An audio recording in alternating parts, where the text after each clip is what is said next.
Inilah Injil suci menurut Yohanes.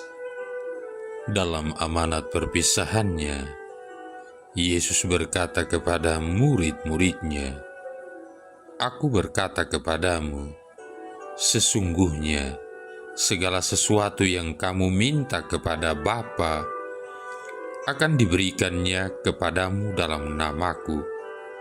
Sampai sekarang kamu belum meminta sesuatu pun dalam namaku. Mintalah, maka kamu akan menerima, supaya penuhlah sukacitamu.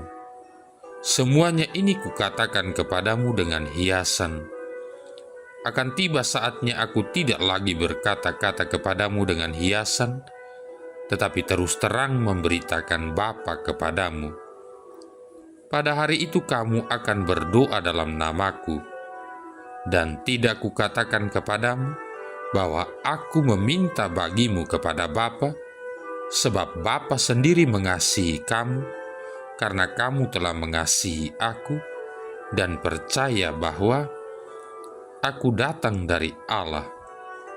Aku datang dari Bapa, dan aku datang ke dalam dunia.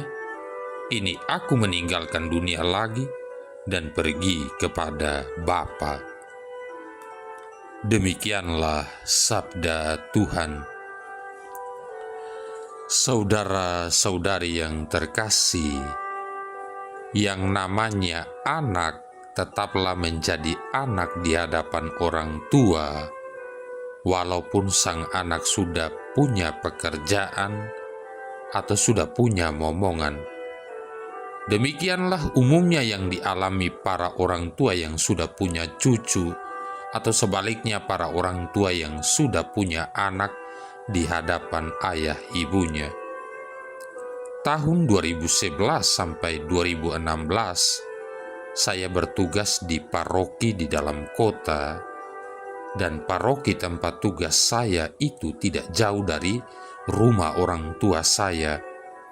Jadi kalau setiap ada waktu kosong, saya ke rumah. Saat berpamitan, sering almarhum mama menanyakan, "Kamu perlu apa?" Rasanya malu. Sudah jadi pastor, masih juga ditanyakan pertanyaan yang sama seperti saat saya harus kembali ke seminari tinggi ketika saya masih frater dan berkuliah. Kalau saat masih kuliah, inilah kesempatan untuk minta macam-macam. Makanan lah, baju yang mulai sempit, dan akhirnya uang buat beli rokok. Akhirnya, kalau almarhum mama sudah memaksa, saya hanya minta dibelikan rokok saja. Dan terakhir tentu saya tidak lupa minta mama untuk mendoakan saya biar saya tetap sehat dan diberikan kebijaksanaan dalam melaksanakan karya pelayanan sebagai seorang pastor. Saudara-saudari yang terkasih, begitu juga bagi mereka yang sudah berkeluarga. Kebutuhan anak-anak sangat diperhatikan oleh orang tua, karena memang tugas orang tualah untuk memenuhi kebutuhan anak-anak mereka. Walaupun tidak semua keluarga memiliki keadaan ekonomi yang sama, tetapi tentu para orang tua akan berupaya menjadi orang tua yang terbaik bagi anak-anaknya. Ada suatu kepuasan dan kebanggaan tersendiri bagi para orang tua jika dapat memenuhi kebutuhan anaknya. Tetapi tentu tidak semua permintaan sang anak dituruti. Kalau kita perhatikan kembali, setiap kali anak-anak minta sesuatu, para orang tua pastinya bertanya dulu, untuk apa minta ini, untuk apa minta itu, apakah harus sekarang, dan lain sebagainya. Terkadang beberapa permintaan anak pun tidak selalu diberikan, karena menurut para orang tua hanya merupakan kesia-siaan. Bahkan kalau hanya sekedar mahal untuk jual tampang, sudah pasti tidak akan diberikan. Saudara-saudari yang terkasih, bukankah hal demikian juga kita lakukan pada saat kita berdoa? Kita lebih sering minta ini, minta itu kepada Tuhan, dan kita juga mintanya harus sekarang.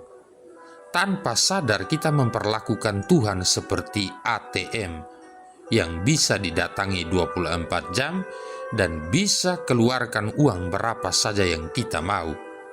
Kita maunya doa kita dijawab secara instan tanpa kita menyadari apa yang kita minta. Betul bahwa Tuhan sangat mencintai kita, sungguh sangat mencintai.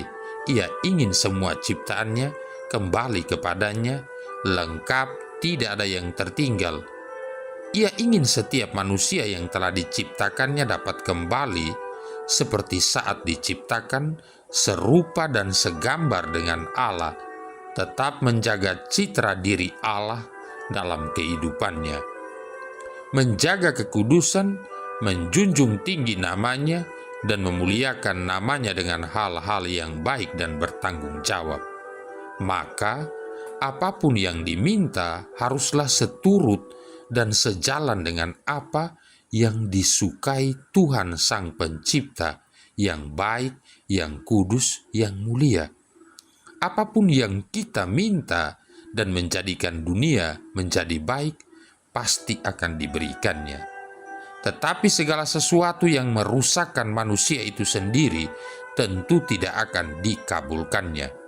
Sama seperti seorang anak kecil tidak akan diberikan pisau saat ia minta pada ibunya karena akan membahayakan dirinya. Tetapi nanti kalau sudah besar, ia akan diajarkan bagaimana menggunakan pisau itu agar menjadi bermanfaat tanpa membahayakan dirinya. Saudara-saudari yang terkasih, maka marilah setiap kali kita berdoa, kita datang sebagai anak kepada Bapa yang mengasihi kita. Kita boleh mengungkapkan segala keinginan kita yang sejalan dengan kehendak Allah Bapa.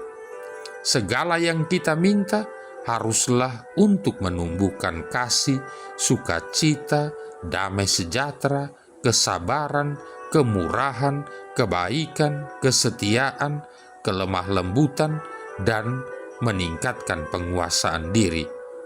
Pasti ini semua diberikan oleh Allah Bapa kita, karena itulah yang Ia inginkan kita lakukan selama kita masih bersiara di bumi. Marilah berdoa. Allah Bapa sumber kebijaksanaan, dengarkanlah kami bila kami berseru kepadamu, demi nama Putramu terkasih. Berilah kami kekuatan dengan perantaran Roh-Mu yang selalu menghidupkan dan menghidupi. Dengan pengantaran Yesus Kristus Putramu Tuhan kami, yang bersama dengan Dikau dalam persatuan Roh Kudus hidup dan berkuasa, satu Allah sepanjang segala masa. Tuhan memberkati kita sekalian, Bapa, Putra, dan Roh Kudus.